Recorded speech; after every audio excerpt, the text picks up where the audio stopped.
Gail Nightshade had mastered the talent of blending in at Pinedale Prep. Small and slender, wearing thick-rimmed glasses and always letting her auburn hair fall to cover her face, she drifted through the busy corridors like a phantom. Her clothes were neat, yet never stylish, selected more for how well they helped her disappear than for making any kind of statement. She'd started at Pinedale 4 months prior when her single mom took a new job, and she'd wished this time would turn out differently. It hadn't. The lunchroom at Pinedale Prep was a war zone masquerading as a place to eat, with its long tables lined up like battle lines and cold lights shining down on teenage drama. Gail sat alone at the edge of a table near the back doors, calmly eating her salad while reading a used novel. She'd gotten good at eating fast and silently, finishing before anyone noticed she was there. "Well, look who it is," a voice said with fake sweetness. Gail's muscles tightened without her looking up. She knew the voice of Brock Sampson, Pinedale's self-declared leader of the pack. Brock was everything Gail wasn't: big, muscular, with the kind of easy confidence that came from always knowing he was in charge. His dark hair was always perfectly combed, and his clothes screamed expensive coolness. Brock came closer with his usual followers: Trent Stone, his close friend with a blank stare and fast hands, and Bethany Lovelace, whose beauty was only matched by her skill at mind games. They moved through the lunchroom like predators sensing weakness, and today Gail was showing weakness. "Hey, Earth to nobody," Brock said, snapping his fingers near Gail's face. "I'm talking to you." Gail slowly lifted her eyes, keeping her face calm. She'd learned that showing worry only made them worse, but showing anger made things even worse. "I'm just eating," she said softly. "Just eating," Bethany copied in a childish voice, making some students nearby laugh. "Oh, look at her. She thinks she can sit here like she belongs." Trent reached over and knocked Gail's book to the floor. It slid across the room, pages flapping. "What's this trash? Pride and Prejudice? Trying to find a boyfriend, nobody?" Gail's jaw tightened at the name, but she said nothing. She stood up to get her book, but Brock's hand came out, pushing against her shoulder and forcing her back into her seat. "Did I say you could move?" The lunchroom had gotten quieter, other students knowing something was about to happen, but staying out of it. Gail's eyes looked around the room, searching for any teacher or adult who might help. Mr. Davis, the lunch supervisor, was busy on his phone at the other end of the room, not seeing what was happening. "Please," Gail said, her voice barely loud enough to hear. "I don't want any trouble." "Too late for that," Brock said, his smile turning mean. He grabbed Gail's lunch tray and tipped it slightly, letting her orange roll off and bounce across the floor. Whoops, clumsy. What Brock and his group didn't know was that Gail Nightshade had been trained by one of the best martial artists in the city. Her mother, Mrs. Evelyn Nightshade, had taught her Aikido, judo, and fighting skills that most people only saw in movies. But her mother had also taught her something else: self-control. "Fighting is only for when you have no other choice," she'd always said. "A smart fighter picks their battles." So Gail took it. She cleaned up her spilled lunch, ignored the laughing, and told herself that this too would end. She'd survived 4 different schools in 7 years. She could survive Pinedale Prep, but the bullying only got worse. The next thing happened in the hallway between first and second class. Gail was walking to her history class when she felt someone push into her shoulder on purpose, hard enough to make her fall. Her books scattered across the shiny floor, and she heard Brock's voice behind her. "Watch where you're going, nobody." Students walked around her fallen books like they were things to avoid. Some even kicked them further down the hall. Gail picked up her things in silence, her face red with shame. She could feel many eyes on her, but no one offered to help. In history class, she found her desk messed up. Someone had written "loser" in big letters on her notebook cover with a pen. Her desk partner, a quiet boy named Alan Parker, gave her a sad look, but said nothing. Gail understood. Getting involved meant becoming a target too. This kept happening for weeks. Brock and his friends seemed to have made making Gail miserable their main goal. They would show up when she least expected it, always when no teachers were nearby, always with just enough people watching to make her feel as bad as possible. They trapped her in the library, saying mean things about how she looked until she ran to the restroom. They followed her to the bus stop after school, making loud comments about her jobless mother and whether she'd taught her how to beg for money. They even got other students involved, turning her being alone into a school-wide joke. Through it all, Gail stayed quiet. She went to class, did her homework, and tried to disappear even more, but every night she practiced. In the basement of their small apartment, she worked through fighting moves with careful skill. Her movements were smooth, strong, and very precise. She could break boards with her bare feet, do throws that would send someone flying, and hit hard enough to stop an attacker fast. But she held back. Her mother's words stayed in her mind. The strongest person is the one who chooses not to fight. Everything changed on a Wednesday in October. Gail had been asked to work with Alan Parker on a history project. Alan was one of the few students who hadn't helped with the bullying, and as they worked together, they became friends. Alan was nice, smart, and really interested in what Gail thought. For the first time since coming to Pinedale, Gail felt like she might have found someone who saw her as more than just a target. They were walking together toward the history hall when Brock and his group stopped them. The hallway was almost empty. It was the short time between lunch and fourth class, when most students were either in class or still in the lunchroom. "Well, well," Brock said, standing right in front of them. "Look who found a friend." Alan moved closer to Gail. "We're just going to class," he said, his voice a little shaky. "I wasn't talking to you," Brock snapped. His eyes looked at Alan in a way that made Gail's skin crawl. "Actually, Alan, I've been thinking. You're too cool to be hanging out with garbage like this." Trent and Bethany stood on either side of them, blocking their way to the history hall. Other students started to notice what was happening, making a circle around them. "Just leave us alone," Alan said, but his voice was getting quieter. Brock ignored him, looking at Gail. "You know what I think? I think you're using Alan here, making him feel sorry for you so he'll do your work. That's pretty sad, even for you." "That's not true," Alan said, but Brock stopped him. "Alan, buddy, you don't need to stick up for her. Everyone knows what she is." Brock's voice carried down the hallway, making sure everyone could hear. "Her mother's a loser, and she's just a weird little freak who probably hurts animals when no one is looking." Gail's hands tightened into fists, but she made herself stay calm. "Come on, Alan. Let's just go around them."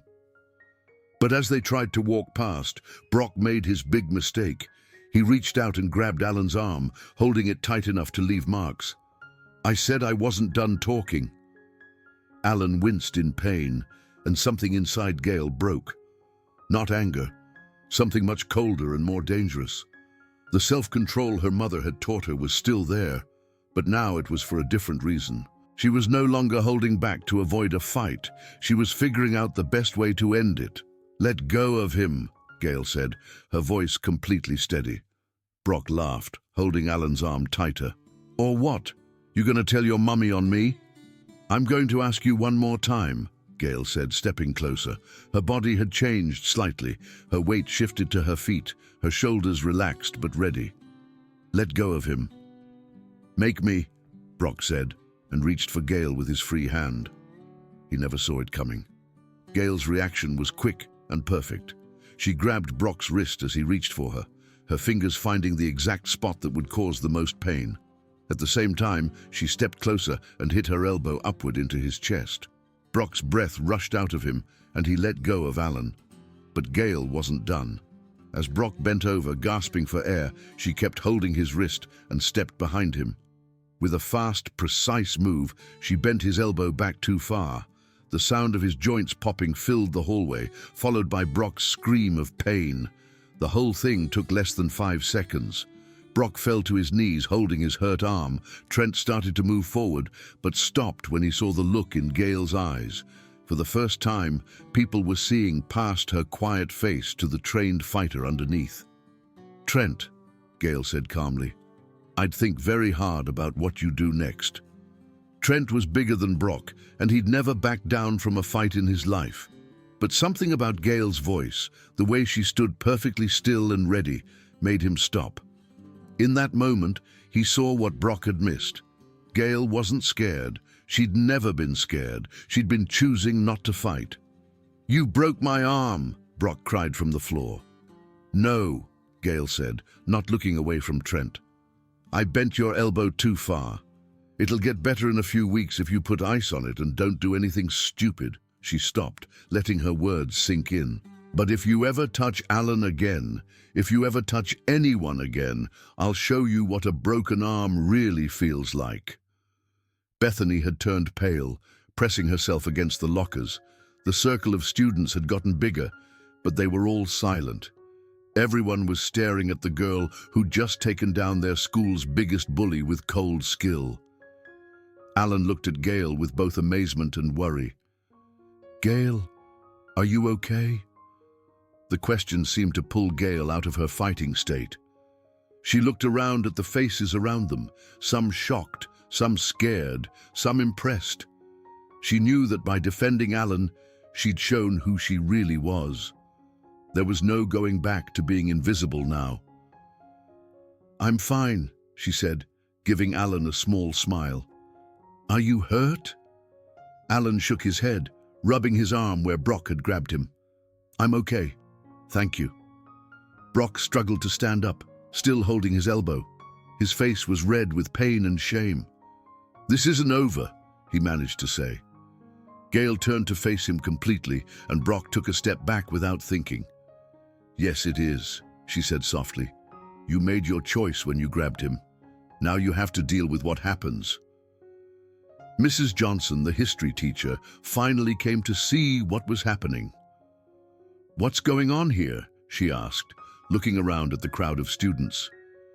"Nothing," Gale said before anyone else could speak. "Brock fell and hurt his elbow. I was just helping him up." Brock opened his mouth to argue, but Trent grabbed his good arm. "Yeah," Trent said quickly.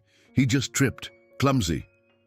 Mrs. Johnson looked unsure, but with no one saying otherwise, she had to accept it.